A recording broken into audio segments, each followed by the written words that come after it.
The engine of my dump truck growled as I rolled to a stop in front of Miranda Hayes' house, sunlight flashing off the chrome gate she loved showing off to the neighborhood.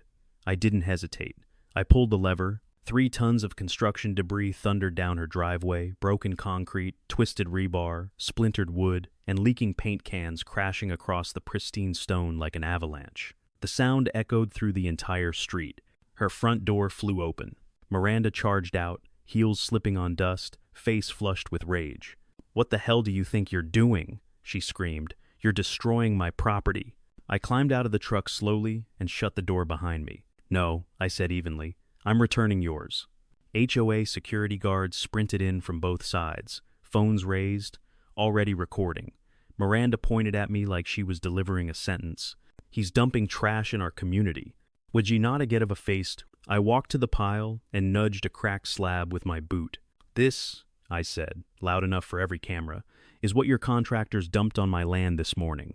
She laughed short, sharp, dismissive. "That land isn't yours." I didn't argue. I unlocked my phone, turned the screen toward her, and hit play. The video showed everything, and the moment her smile froze, I realized something she hadn't yet. This wasn't the worst thing she'd done to my property. Miranda Hayes didn't wait for the dust to settle. She planted herself at the edge of her driveway like she owned the street, one manicured hand gripping her phone, the other slicing the air as if she could physically push the problem away. "I am the president of this HOA," she said loudly, making sure every phone pointed at us caught it. "And you are not authorized to bring heavy equipment into Silverbrook Ridge. It's not a D." Her voice had that practiced calm layered over fury, the kind that came from years of people backing down the moment she said her title. I looked past her, down the street she'd helped design. Identical facades, perfect lawns, not a blade of grass out of place except where my truck had just dumped the truth. "And you," I said, "are not authorized to destroy my land." She scoffed and waved a dismissive hand toward the debris. "Don't be dramatic. That backlot is part of our development buffer. Always has been." "No," I said, "it's my garden." That made her laugh. A sharp, humorless sound. "Garden?" she repeated. "You mean that patch of weeds behind the ridge?" I stepped closer and pointed not at her house, but back toward the slope beyond the neighborhood. "This morning," I said, "your bulldozer tore through my vegetable beds. Your trucks crushed my flower rows. Your workers ripped out plants I'd been tending for years and poured liquid cement into the soil like it was nothing." Her expression didn't change. Instead, she crossed her arms. "It was scheduled grading," she said. "Temporary impact, necessary for progress." "Progress," I repeated. She leaned forward, lowering her voice just enough to sound reasonable on camera. "This community exists because we move forward. Sometimes that means clearing things that don't belong." I held her gaze. "My land belongs to me." She smiled, then tight, confident, certain. "Only if the records say so," she replied. "And right now, they don't." One of the HOA guards shifted behind her, uneasy. Miranda didn't notice. She was already turning away, already deciding the argument was over. As she walked back toward her door, she tossed one last line over her shoulder. "It was just a few plants," she said. "What's the big deal?" I stood there in the dust, listening to her heels fade. And that's when I knew she hadn't just crossed a line. She'd erased it, and assumed no one would make her redraw it. I drove back to my land with the windows down, the afternoon sun beating through the windshield, my hands still tight on the steering wheel from what had just happened in front of Miranda Hayes' house. The neighborhood noise faded behind me as the road curved away from Silverbrook Ridge. The identical homes, the manicured lawns, the polished illusion of order disappeared mile by mile until there was nothing but open land and silence ahead. When I pulled onto my gravel access lane, the sun was high and merciless. No long shadows, no excuses. Whatever had been done out here was going to be impossible to hide. I shut off the engine and stepped out of the truck. The smell hit me before anything else. It wasn't earth or grass or dust. It was sharp and chemical, like wet cement mixed with solvents, the kind of smell that sticks to the back of your throat and doesn't belong outdoors. I followed it slowly, my boots crunching on loose gravel, toward where my garden used to be. I stopped dead. The rows were gone. Not disturbed, not damaged, gone. What had once been clean, straight beds of soil were flattened into a muddy smear. Tire tracks pressed so deep they had collapsed the edges of the ground itself. The tracks ran straight through the garden, overlapping in places, as if whoever drove through had deliberately gone back and forth to make sure nothing survived. I crouched and pressed my hand into the dirt. It was cold, compacted, lifeless. The wooden borders I'd installed by hand were shattered, snapped clean through, pale, fresh wood exposed where pressure had been applied. These weren't old breaks. They hadn't weathered or rotted. They were crushed. I picked up a broken stake and turned it in my hand, feeling the dampness where it had been forced into the soil. This wasn't an accident. This was someone deciding my land was in the way. I walked further in, and my boots scraped against something hard. Concrete fragments, gravel mixed with plaster, broken tile ground straight into the earth like it had been spread intentionally. This wasn't debris that had rolled or spilled. Someone had dumped it here and driven over it. The flower rows were worse. What had once been color and order was now nothing but shredded stems and torn leaves pressed into the dirt. Some plants had been ripped completely out of the ground, roots exposed, drying in the sun, tossed aside like garbage. Others had been crushed flat, as if weight had been applied slowly, deliberately. Then I saw the irrigation line, or what was left of it. The hose hadn't been cut, it had been yanked. The coupling was bent, metal twisted at an angle that took real force to achieve. The plastic housing was cracked open, threads stripped bare. Someone had pulled until it broke. Right beside it, the soil had turned gray. I knelt down and touched it. Hard, smooth, set. Liquid cement had been poured directly into the ground. It had flowed outward, filling the spaces around the roots before setting into a solid shell. I scraped at it with my glove, and flakes broke off, revealing soil that was already suffocating underneath. This wasn't spillover from a nearby pour. This was deliberate. That was the moment it stopped being about trash or mess or negligence. This was destruction. I stood slowly and scanned the entire area. From one end of my land to the other, the damage followed a clear path. Straight lines, repeated passes, no wandering, no confusion about boundaries. They knew exactly where my land was. They just didn't care. I pulled out my phone and started recording. I moved slowly, deliberately, narrating what the camera saw. Close-ups of tire treads, broken borders, torn irrigation lines, cemented soil. I made sure the sun stayed visible in frame, bright and unforgiving overhead. Daytime, clear as law. When I finished, I sat on the tailgate of my truck and took a breath. My hands were shaking, not with rage, but with focus. The kind that comes right before something irreversible begins. I drafted the notice carefully, formal language, dates, times, evidence attached. I documented the debris dumping, the destruction of cultivated land, the damage to irrigation infrastructure, and the contamination of soil with construction materials. I gave them 72 hours. Remove everything. Repair what was damaged. Remediate the soil through licensed professionals. No insults. No threats. Just facts. I hit send. The reply came less than an hour later. One paragraph. Polite. Dismissive. The area in question is recorded as vacant land. No active cultivation is documented. Any materials present are temporary and part of approved site preparation. Vacant. I stared at the screen, then looked back out at the land. At the crushed rows, the ripped hoses, the cement sealing the earth like a scar. They hadn't just dumped waste. They had erased my work on paper first, and that was worse, because erasure meant intent. It meant planning. It meant they had already decided what this land was going to be, and I was never part of that decision. I saved the email, backed it up, and filed it with the videos and photos. As I walked back toward my truck, something else caught my eye. Fresh paint. Thin lines of bright surveyor color sprayed carelessly across the dirt, cutting through the damaged ground at awkward angles. Not official markers, not measured, just enough to suggest a new boundary to anyone who didn't know better. They weren't finished. They were laying the groundwork to come back. I climbed into the cab and sat there for a long moment, staring across land that had been mine long before Silverbrook Ridge ever existed. They thought it was empty. They thought no one would notice. They thought paperwork could make destruction disappear. They were wrong, and those fresh paint marks told me exactly what was coming next. They came back the next morning, not quietly, not cautiously.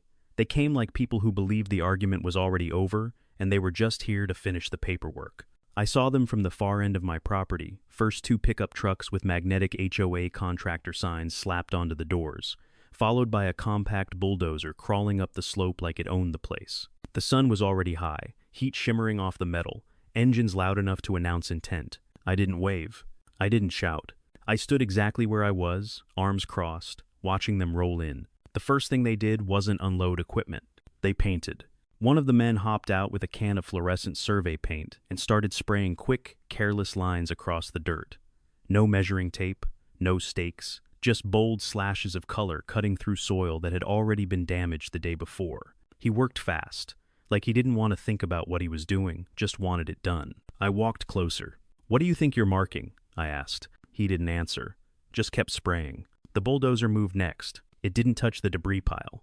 It went straight for what was left alive. The blade dropped and pushed forward, flattening the remaining flower beds that had somehow survived the first pass. Soil rolled over itself, swallowing stems and leaves in a slow, brutal wave. I heard roots tear free beneath the engine noise, a wet ripping sound that made my jaw tighten. "Hey," I said, louder now. "That's private land." That's when Miranda Hayes stepped out of the lead truck. She was dressed sharp, sunglasses already on, posture rigid with confidence. She didn't look at the damage. She looked at me. "You were notified," she said flatly. "You're planting illegally on development land." I laughed once, short, disbelieving. "This land is deeded to me," I said. "You've seen the boundary." She tilted her head slightly, as if indulging me. "Our development plans say otherwise. Your plans don't override county records." Miranda gestured, and the bulldozer kept moving. The blade pushed through the last intact section of the garden, then veered toward the soil I'd already documented as contaminated. Instead of stopping, they dumped more dirt, dark, heavy, and wrong, right on top of the gray cemented patches, burying evidence under a fresh layer like they could erase it by covering it. That was the moment I understood what this was. They weren't fixing anything. They were trying to rewrite reality. I pulled out my phone and started recording again, narrating every move, every tire track, every spray-painted lie. Miranda noticed and smirked. "Record all you want," she said. "The land is scheduled for preparation. Temporary disturbance." "Disturbance?" I said. "You're destroying property." She stepped closer, lowering her voice just enough to sound reasonable. "You're clinging to something that doesn't exist anymore." I stopped recording and looked her dead in the eye. "It exists," I said, "and I'm going to prove it." I drove straight to the county records office. No drama, no speeches, just paperwork. I requested certified plats, deed confirmations, and boundary surveys. The clerk didn't even hesitate. She pulled the files, stamped them, slid them across the counter like she'd done this 1,000 times. The lines were clean, clear, unambiguous. Every inch of the damaged land belonged to me. I drove back with the documents on the passenger seat like a loaded weapon. When I returned, the bulldozer was gone, but the damage was worse. Fresh dirt covered the cement patches. The painted boundary lines cut deeper into my property, bold and misleading. They hadn't just continued. They'd escalated. I walked straight to Miranda's truck. "You're trespassing," I said, holding up the certified documents. "And now you're falsifying boundaries." She barely glanced at the papers. "Talk to our legal counsel," she replied. "This is approved work." "Approved by who?" She smiled thinly. "By the people who decide what this land becomes." That smile told me everything. This wasn't a misunderstanding. This wasn't a mistake. This was a land grab wrapped in paperwork and confidence. I sent the documents to my attorney, to the county, to myself. Multiple backups. Then I stood there and watched them finish for the day. They packed up like nothing had happened. Like the flattened soil, the buried evidence, the painted lies were just steps in a process. Miranda left without another word, already done with me in her mind. But as her truck disappeared down the road, I noticed something new. Fresh tire marks. Not from the bulldozer. From something heavier. Something that had come and gone quickly, confident it wouldn't be questioned. They weren't just preparing land. They were staging something bigger. And now that I had the certified records in my hand, I knew exactly what my next move had to be. Because if they wanted to redraw my boundaries, I was about to redraw theirs. I didn't act out of anger. I acted out of documentation. By noon, I had a signed contract in my hand and a licensed operator on the phone. Everything above board. Everything recorded. I made sure the paperwork was clean because I already knew how this would be framed the moment Miranda opened her mouth. The excavator arrived in daylight, steel gleaming under the sun, the operator nodding once as we walked the perimeter together. I showed him exactly what to remove and what to leave untouched. "Only what was dumped here," I said. "Nothing else." He didn't argue. Professionals never do when the instructions are clear. The bucket dropped, and the work began. Broken concrete came up first. slabs fused together by dried cement, edges jagged and sharp. Rusted rebar followed, screeching as it scraped free from the ground. Splintered wood, crushed tile, chunks of plaster, all of it lifted carefully, deliberately, and set aside like evidence instead of trash. Then we reached the soil. The contaminated layer didn't look dramatic at first glance, just gray patches, hardened and smooth. But when the bucket cut beneath it, the smell rose again, chemical, wrong, unmistakable. The operator paused and looked at me. "This isn't clean fill," he said. "I know," I replied. "That's why it's coming out." As the bucket lifted, clumps of earth came up stiff and lifeless, roots encased in cement residue, soil structure destroyed. This wasn't something nature bounced back from. This was suffocation. We loaded everything into the truck slowly. No spilling, no shortcuts. Every piece that went up had come from my land. Every load was logged, photographed, time-stamped. When the truck was full, I climbed into the cab. The drive back to Silverbrook Ridge felt different this time. Not tense, focused. I didn't take side streets. I didn't sneak in. I drove straight down the main road in full daylight, the weight of the load steady behind me, the engine humming low and controlled. Miranda's house was exactly where I remembered it. Corner, lot, ornamental gate, stone driveway scrubbed clean every morning. The kind of place built to project authority. I stopped right at the edge of her driveway. Didn't cross a single inch of her property line. I set the brake and pulled the lever. The load slid out in a thunderous cascade. Concrete slammed down first, cracking against the stone. Rebar clanged and rolled, scraping sparks as it settled. Wood splintered, tile shattered. Dust erupted and drifted outward, settling across her perfect entrance like a verdict. Doors opened up and down the street. Phones came out. People stared. Miranda burst out of her house, sunglasses on, fury visible even behind the lenses.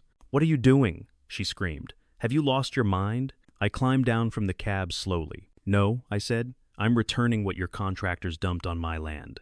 She pointed wildly at the pile. "You're dumping trash in our community." Actually, and well. I walked to the edge of the debris and nudged a paint-smeared slab with my boot. A crack ran through it, leaking a thin line of dried chemical residue. "This came from my soil," I said, loud enough for every phone to hear. "Along with the rest of it." She laughed sharp, brittle, performative. "That's not ours," she snapped. "You did this yourself."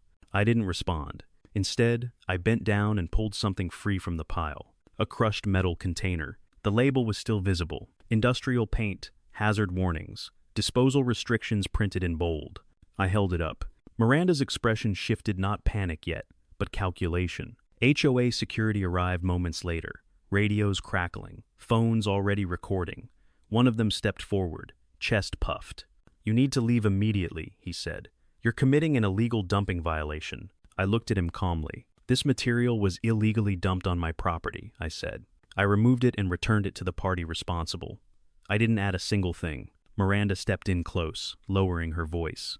"You think this is clever?" she hissed. "You've just handed me everything I need to bury you." I met her star. "No," I said. "I've just exposed what you buried on my land."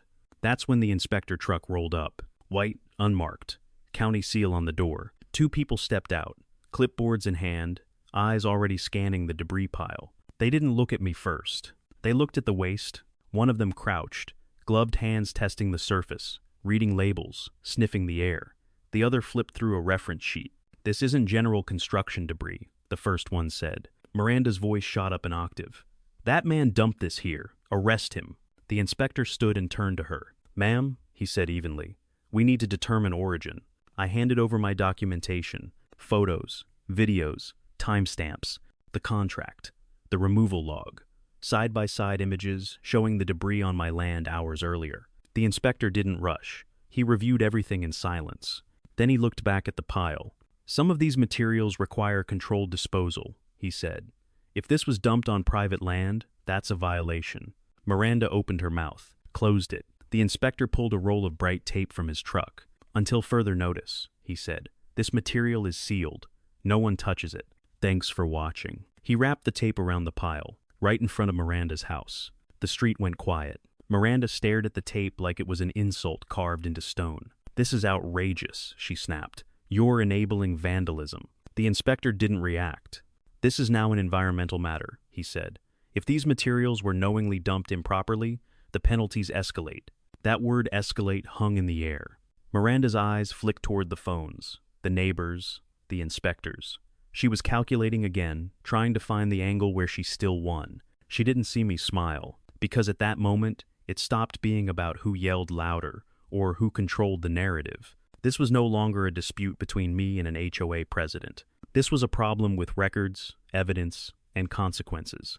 And as the inspectors finished sealing the pile, I realized something important. Miranda had thought dumping on my land was invisible. She had never imagined the trash would come back to her door with labels still attached. The county tape didn't come down.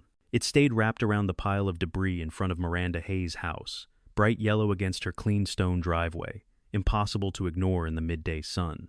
Every time the wind shifted, the tape fluttered and snapped softly, like it was daring someone to cross it.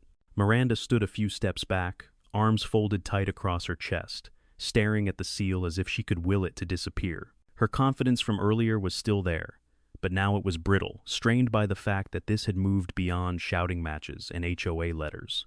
"This is harassment," she snapped at the inspectors. "You're letting him vandalize my property." One of them didn't even look up from his clipboard. He was crouched near the debris pile, examining exposed concrete and rusted metal. "Ma'am, no one is touching anything until we confirm origin." She turned on me sharply. "You staged this? You brought this here to make me look bad." I didn't raise my voice. Everything in that pile came off my land. I documented it before it was moved. Time-stamped. Video. Photos. The inspectors exchanged a look. One of them straightened up and asked, "Sir, can you show us where this material was originally dumped?" "I'll take you there," I said. We drove the short distance back to my property under full daylight. No urgency, no sirens. A small convoy formed county truck in front, my pickup behind it, and Miranda's SUV following close, like she couldn't risk losing control of the situation for even a moment. The moment we stepped onto my land, the difference was obvious. The ground told the story before I said a word. Flattened soil stretched across what had once been planted rows. Wooden borders lay shattered, pressed into the dirt by heavy tires. Gray patches of hardened residue cut through the earth in unnatural shapes, locking the soil into lifeless plates. The irrigation line lay half exposed, its metal coupling bent and torn apart, not cut cleanly but ripped free. One of the inspectors crouched and pressed his fingers against the gray surface. He knocked lightly. "Solid. This isn't natural," he said. "This is cement-based." I pulled out my phone and showed them the footage once, straight through. Daytime video of the bulldozer pushing through my land. Trucks dumping debris, the timestamps clear, the sun high, no shadows to hide behind. Miranda crossed her arms tighter. "That land was never cultivated," she said. "It was vacant." The inspector stood and turned toward her. "Ma'am, do you have permits authorizing work on this parcel? Our development plans?" "I'm asking about permits," he interrupted calmly. She hesitated, just long enough. "No," she said finally, "because that land is scheduled for future development." "That doesn't grant access," he replied. They moved methodically across the property, measuring depth, photographing damage, collecting soil samples into sealed containers. One of them quietly read labels off materials they found embedded in the debris. Industrial adhesive residue, restricted paint compounds, solvent traces. Miranda's face tightened. "That's not possible," she said. "Our contractors don't use anything like that." The inspector didn't look up. "Then, someone under your authority did." We returned to her house as the afternoon wore on, the sun still high but sharper now, everything washed in unforgiving light. The debris pile remained exactly where it was, wrapped in county tape, a public accusation sitting at the edge of her property. That's when the sheriff arrived. No lights, no sirens, just a marked vehicle pulling up and stopping cleanly at the curb. The deputy stepped out, calm, professional, eyes already scanning the scene. "We've received multiple calls," he said evenly. "Dumping, trespass, possible environmental violations." Miranda jumped in immediately. "Thank God you're here. He dumped trash in front of my house. I want him arrested." The deputy raised a hand gently. "Ma'am, we're here to establish facts." I handed him my documentation, the photos, the videos, the removal contract, the inspector's preliminary notes. He flipped through them slowly, taking his time. "Sir," he said to me, "you're saying this material was originally dumped on your land without permission?" "Yes." "And you removed only what was on your property?" "Yes." "Thanks for watching." He nodded once and turned to Miranda. "Ma'am, Did your HOA authorize disposal of construction waste on private land? We authorize site preparation, she replied quickly. That's not what I asked. Silence stretched between them. The inspector stepped forward. Based on what we've observed, this exceeds a civil trespass issue. There are environmental concerns that require escalation. The deputy exhaled slowly. Then, this becomes a county matter. I willed. Miranda laughed once, sharp and hollow. You're all overreacting. It was dirt and debris. Temporary. The inspector didn't flinch. Temporary doesn't apply to contaminated soil. He turned to me. Sir, until this investigation is complete, do not alter the site further. I won't, I said. I don't need to. Miranda looked at me then, not angry, not confident, but calculating. She was running through scenarios in her head, trying to find the version where she still won. The inspector made a call from his truck, voice low, professional. When he returned, his tone had shifted. We're opening a formal investigation, he said. Improper disposal of construction waste, environmental violations, and possible falsification of development records. Miranda shook her head. You can't be serious. I am, he replied. Effective immediately. Your HOA is prohibited from conducting any further work on that parcel. The deputy nodded. That includes contractors. Actually, so he's in fashion. Miranda's jaw clenched as she looked around the sealed debris pile. The county truck, the deputy, the neighbors filming from a distance. The narrative she'd been controlling for years had cracked open. As people began to disperse, the inspector handed me a card. We'll be in touch, he said. This is just the beginning.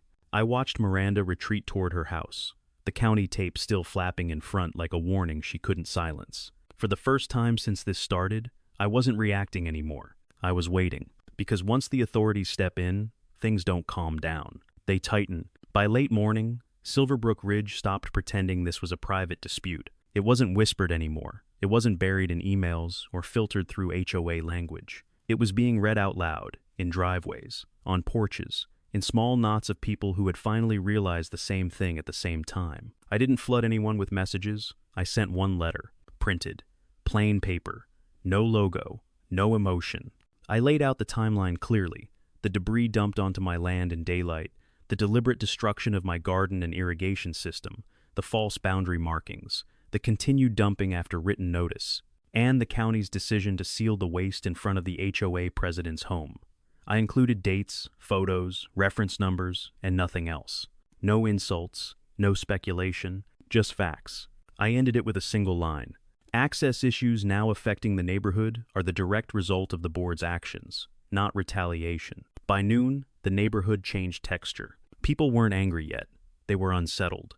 I could see it in the way doors stayed open longer than usual, in how neighbors stood in the sun talking instead of passing with quick nods, in how phones were held lower, conversations quieter but more intense. Miranda responded the only way she knew how, by trying to seize the narrative before it solidified. An HOA-wide email hit inboxes just after lunch, accusing me of manufacturing a crisis and weaponizing environmental claims. It warned residents against unauthorized communications and promised swift legal action against anyone spreading misinformation. The email lasted less than an hour. Screenshots circulated. Someone posted the county's public inspection number. Another uploaded images of the sealed debris pile with the tape still intact. A third shared a copy of the certified plat map, showing my boundary in bold red. The board's email didn't calm anyone. It confirmed every fear. At 2:17 p.m., a new notice appeared, this one handwritten and taped crookedly to the community board. Emergency HOA meeting today, 4 p.m., all residents welcome. Not mandatory, not formal, desperate. I arrived early, sunlight pouring through the tall windows of the HOA hall, dust motes floating in the air. Folding chairs had been added in a rush, uneven rows stretching farther back than usual. Miranda stood near the front table, flanked by two board members who looked like they hadn't slept. She didn't acknowledge me. People filed in steadily. No shouting, no theatrics, just focused faces, arms crossed, eyes forward. The kind of silence that weighs more than noise. At exactly 4, Miranda called the meeting to order without waiting for a quorum. This situation, she began, voice sharp and rehearsed, has been deliberately escalated by a single landowner intent on disrupting our community. I stood. You escalated it when you dumped waste on my land, I said calmly. and again when you destroyed it." Her head snapped toward me. "You were warned about unauthorized use." "I was warned about nothing. I warned you." A murmur rippled through the room. One board member tried to interrupt, but Miranda pushed on, voice rising. "We are facing lawsuits, delivery disruptions, service delays. The county sealed your debris," I said. "That's not my doing." She slammed her palm against the table. "You could have handled this privately." "I tried," I replied. "Twice. You ignored it." Before she could answer, the doors at the back of the hall opened. 2 county officials walked in, followed by an environmental inspector carrying a thick folder. The room went still. "We're here regarding an active investigation," one of the county officials said. "Please suspend this meeting." Miranda froze mid-breath. The inspector stepped forward and addressed the room directly. "Our preliminary findings confirm the presence of materials requiring controlled disposal within debris moved from private land to this location." The silence that followed wasn't confusion. It was recognition. He continued, "We are also reviewing evidence of unauthorized land disturbance and discrepancies between filed development plans and executed work." Miranda tried to speak. The county official raised a hand. "Ma'am, you'll have an opportunity to respond later. I spoke once, evenly. I didn't ask for this investigation. I asked you to clean up your mess." The inspector turned toward Miranda. "Who authorized the removal and dumping of material onto the adjacent parcel?" She shook her head quickly. "No one authorized dumping. It was site preparation." "Preparation of what?" I asked. She snapped back without thinking. "The garden. It was obstructing the project timeline." The room went dead quiet. The inspector looked down at his notes, then back up. "To be clear, you're stating you ordered the removal of plantings on land you do not own." Miranda's mouth opened, closed. The county official spoke next. "That statement is recorded." A board member stood abruptly. "We need to vote, now." "On what?" someone called out. "On suspending signing authority," he said, voice tight. "Immediately." The vote happened fast, too fast for Miranda to stop. Hands rose. Numbers were counted. The result was undeniable. Miranda Hayes was stripped of authority in the same room where she'd tried to control the narrative minutes earlier. The inspector requested access to project files, contracts, and financial records. County seals appeared again, this time on cabinets, folders, and laptops. Miranda didn't shout. She didn't argue. She gathered her things slowly, face pale, and walked toward the exit. Cameras followed her. As the doors closed behind her, the room exhaled. The county official looked around. "This meeting is adjourned." I didn't celebrate. I didn't speak. I knew exactly what this moment was. It wasn't justice. It was the point where denial stops working. And as people began talking in low, stunned voices, I understood something clearly. There was no path back to silence anymore. Only consequences. The room didn't feel like a meeting anymore. It felt like a courtroom that hadn't decided who the defendant was yet. Sunlight poured through the tall windows of the HOA hall, washing over rows of folding chairs filled with silent faces. No one was whispering now. No one was checking phones. Every eye stayed fixed on the front table, where Miranda Hayes sat rigid, hands folded so tightly her knuckles had gone pale. I stepped forward and placed my phone on the table, screen facing up. "I'm recording," I said clearly. "Public meeting. Full transparency." Miranda's jaw tightened. "You don't have permission. I don't need it." That alone shifted the room. She stood, straightening her blazer, reclaiming the posture she'd worn for years. "This community is under attack," she began, voice firm and practiced, "by one individual who believes he can hold infrastructure hostage." I didn't interrupt. She kept going. Road access, deliveries, essential services disrupted, and all because he decided to escalate a misunderstanding. I raised a hand not to stop her, but to be seen. "When you're done," I said calmly, "I'd like to see the document that gives you the right to dump on my land." A ripple moved through the chairs. Miranda waved a folder. "Our development map shows..." I stepped closer and placed my certified plats on the table, one by one. Thick paper, raised seals, impossible to dismiss. "These are county records," I said. "Your maps aren't." Her voice sharpened. "You're twisting technicalities to intimidate this community." "No," I replied. "I'm refusing to let you rewrite boundaries." She leaned forward, palms flat on the table. "You're endangering people." I met her star. "You endangered my land, in daylight, with witnesses." The room went quiet again. Miranda turned to the board. "We can't let this continue. We need to authorize immediate legal action." Before anyone could answer, the doors at the back of the hall opened. Two county officials walked in, followed by an environmental inspector carrying a thick folder. Their presence sucked the air out of the room. "Please pause," one of the officials said. "We're here on official business." "Thanks for watching." Miranda froze mid-sentence. The inspector stepped forward. "We're addressing an active investigation involving unauthorized land disturbance and improper waste handling." Miranda stood abruptly. "This man is manipulating the system." The official held up a hand. "You'll have an opportunity to respond." I spoke once, evenly. I asked for cleanup. I got threats. The inspector opened his folder. "We've reviewed initial materials. We'll need clarification." He looked directly at Miranda. "Who authorized the disposal of construction materials onto the adjacent parcel?" She inhaled sharply. "No one authorized dumping. It was site preparation." "For land you don't own?" I asked. Her head snapped toward me. It was in the way. The silence that followed was absolute. The inspector looked down at his notes, then back up. "To be clear, you're stating you ordered the removal of plantings on land not owned by the HOA. Miranda opened her mouth, closed it. A board member stood, voice unsteady. "We need to stop this meeting."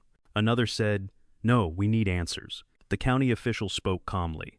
"We're suspending this meeting pending further review." Miranda's composure cracked for the first time. "You can't do that." "We just did."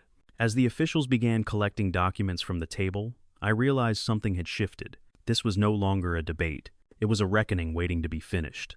I didn't argue anymore. I didn't need to. When the county officials finished asking for quiet, I stepped to the projector card at the side of the room and plugged my phone in. No announcement, no build-up. The screen lit up on the far wall, bright enough to wash the room in white. "Play it," the inspector said. I did. The first clip rolled daylight, steady hands, no cuts. A bulldozer blade lowering into my land. Soil folding over itself. Wooden borders snapping. The machine moving forward without hesitation, without pause. No voices raised. No confusion.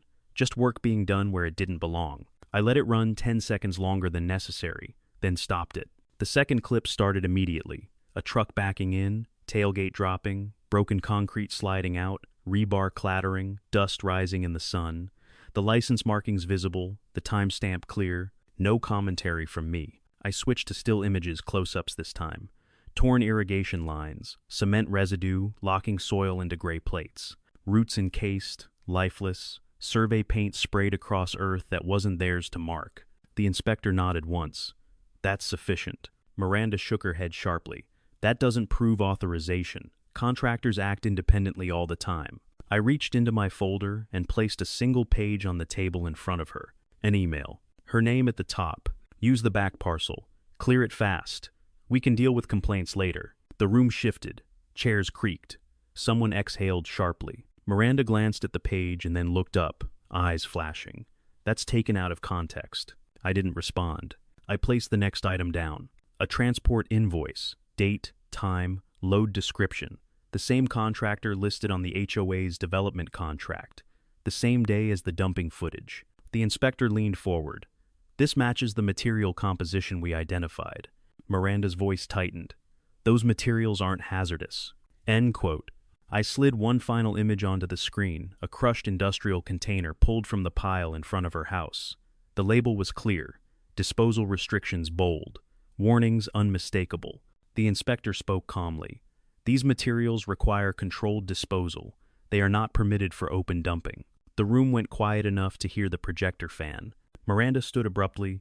"This is a witch hunt. He staged this to make me look incompetent." The county official shook his head. "The chain of custody is documented." I finally spoke again. I didn't add anything. I returned what was dumped on my land. Miranda turned on me, voice sharp. "You escalated this." "No," I replied evenly. "You denied it." The inspector closed his folder. "At this point, we're no longer evaluating intent. We're documenting impact." He turned to the county officials. "We have sufficient cause to proceed." Miranda opened her mouth, searching for a way back into control. There wasn't one, because the evidence wasn't loud. It was complete, and in that moment, I understood something important. This wasn't about who spoke better or who shouted last. It was about who left a paper trail and who tried to bury it. The room didn't explode. It collapsed inward. After the inspector said they had sufficient cause, no one rushed to speak. The board members avoided each other's eyes.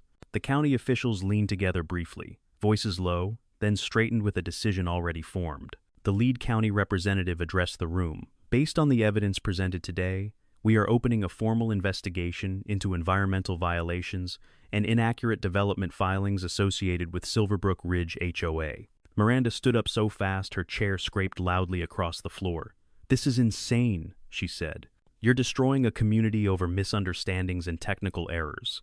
The inspector didn't raise his voice. "This isn't about misunderstandings." He turned a page in his folder. "We have documented unauthorized land disturbance, improper handling of restricted materials, and written direction authorizing the work." Miranda laughed, sharp and brittle. "You're taking his side." "No," the inspector replied. "We're following the evidence. I spoke then, not loudly, not for drama. You told them to clear my land." Miranda spun toward me. "I told them to keep the project on schedule. By using my land," I said. She opened her mouth to deny it, then stopped. Her eyes flicked to the projector screen, still frozen on the email with her name at the top. The pause lasted half a second too long. "Fine," she snapped. "It was a few garden rows. Temporary. It wasn't worth delaying the project." The sound that followed wasn't shouting. It was silence. Every head in the room turned toward her.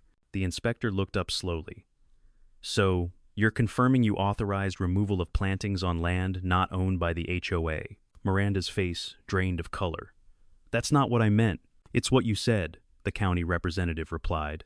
"And it's recorded." A board member stood, voice tight. "We can't protect this."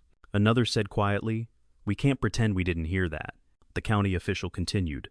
"Effective immediately, all HOA development activities are suspended pending review. Project files, contracts, and financial records will be secured."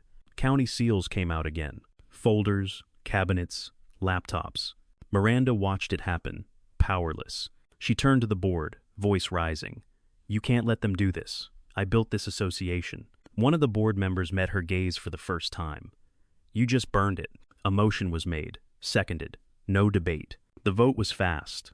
Clinical. Miranda Hayes was removed from signing authority and suspended from all HOA decision-making effective immediately. The words landed harder than any shout. Miranda stood there for a moment, frozen, as if waiting for someone to stop it. No one did. She gathered her bag slowly. Papers slid across the table, uncollected. She didn't look at me as she walked toward the exit. Phones rose. Cameras followed. At the door, she hesitated, then turned back once. "This isn't over," she said, voice tight. The county representative answered calmly. "For you, it is." She left. The doors closed behind her with a dull, final sound. No applause followed, no cheers. Just the quiet realization that power had limits, and those limits had finally been enforced. The county official looked around the room. "This meeting is concluded. We'll be in contact regarding next steps." People stood slowly, stunned. Some looked relieved, others looked embarrassed. A few looked angry, but not at me. I packed my documents and turned to leave. As I stepped into the daylight outside, I understood something clearly. I hadn't taken anything from her. I just stopped letting her take from me. The room didn't erupt after Miranda was removed. It went strangely quiet. Not the awkward kind, more like the kind of silence that follows a loud, undeniable truth. Chairs shifted. People stood halfway, then sat back down again. No one rushed the door. No one clapped. The tension that had filled the hall for weeks didn't disappear, but it loosened, like a tight wire finally cut. A man from the middle row approached me first. He didn't introduce himself. He didn't offer excuses. He just said quietly, "You were right. We should have asked questions sooner." Another person followed, then two more. No speeches, no long apologies, just brief acknowledgments. Eye contact held a second longer than before, the kind that said, "We see it now." I didn't accept apologies like trophies. I didn't reject them either. I told each person the same thing.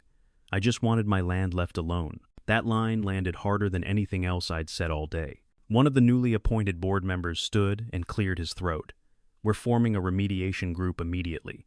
Today, not next week. No objections." Heads nodded. Pens came out. Someone volunteered to coordinate with licensed cleanup firms. Another offered to track costs and timelines publicly. For the first time since this started, the room wasn't divided into sides. It was facing forward. I stayed seated, watching the shift happen in real time.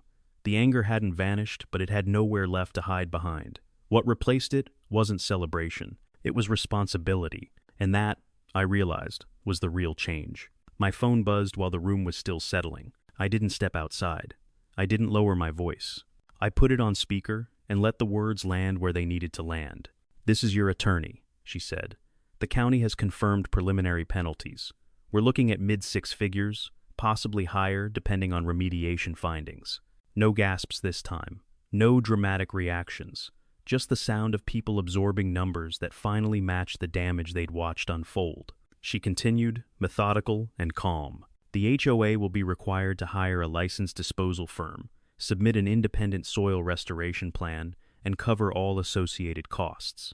That includes testing, removal, and long-term monitoring." I looked at the board while she spoke, not accusing, not demanding, just watching to see who understood what responsibility actually looked like. "The county is also ordering a financial audit tied to this project," she added. "All contracts, invoices, and approvals will be reviewed." Minutes. When the call ended, the county representative stepped forward and placed a document on the table in front of me. Interim order. Clear language. My parcel listed by number. No access rights. No conditional language. No room for interpretation. "This is effective immediately," he said. I nodded once. That's all I asked for. The new board chair stood and addressed the room. "We'll comply. Fully. Publicly." No one argued. At that moment, the fight officially stopped being personal.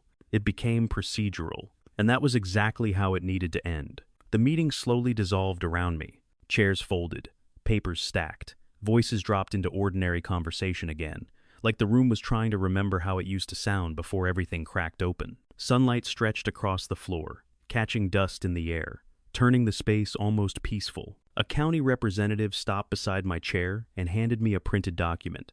Not a speech, not a promise. A signed commitment. It stated plainly that no HOA officer, contractor, or affiliate was permitted to enter or alter my land under any circumstance without my written consent. No exceptions. No emergencies buried in footnotes. I read it once, folded it carefully, slipped it into my jacket pocket. In my other hand, I felt the weight of the excavator key. I turned it over slowly, the metal warm from my palm, remembering the sound of steel biting into concrete, the moment everything stopped being theoretical and started being real. Then I closed my fingers around it and tucked it away. I didn't need it anymore. As I stood to leave, I looked back at the room one last time. The new board members were already talking quietly, planning logistics instead of damage control. Not dramatic, not heroic, just work. At the doorway, I paused and spoke once. Not raised, not rehearsed. "Boundaries aren't decorations," I said. "They exist for a reason." No one disagreed. I stepped outside into the daylight, the noise of the room fading behind me. The air felt cleaner than it had in weeks, not because everything was fixed, but because it finally had to be. Anyone who treats another person's land like a dumping ground eventually buries their own authority. Looking back, the win wasn't what mattered most. What stayed with me was how close everything came to going wrong. If I'd let anger decide my next move, if I'd acted fast instead of carefully, this story would have ended very differently. The outcome didn't turn because I was louder or tougher. It turned because I slowed down, documented everything, and let the process do its work. The law didn't just protect my land. It protected me from becoming someone I didn't want to be. There's a line between standing up for yourself and letting emotion take over. I felt the pull to cross it more than once, but I learned quickly that rage burns hot and fast, while evidence holds steady. When I stayed inside the system records, filings, inspections, I stopped reacting and started controlling what mattered. That wasn't weakness. That was discipline. And it's the difference between a dispute that explodes and one that resolves. If there's anything practical to take from this, it's not a checklist or a lecture. It's a mindset. Keep track of what happens on your property. Know what's actually on file, not just what someone claims is approved. And recognize when a situation has moved beyond neighborly disagreement into something that needs professional oversight. Getting help isn't escalation, it's containment. It keeps things from spiraling into consequences no one can undo. What I saw in the end was simple. Communities work when power is transparent and checked. HOAs, like any authority, only become dangerous when no one questions them. Once light is brought in, most problems shrink to their real size. Standing by that fence at the end, quiet, solid, respected, I realized that boundaries aren't about conflict. They're about coexistence. When they're honored, Everyone gets to live in peace.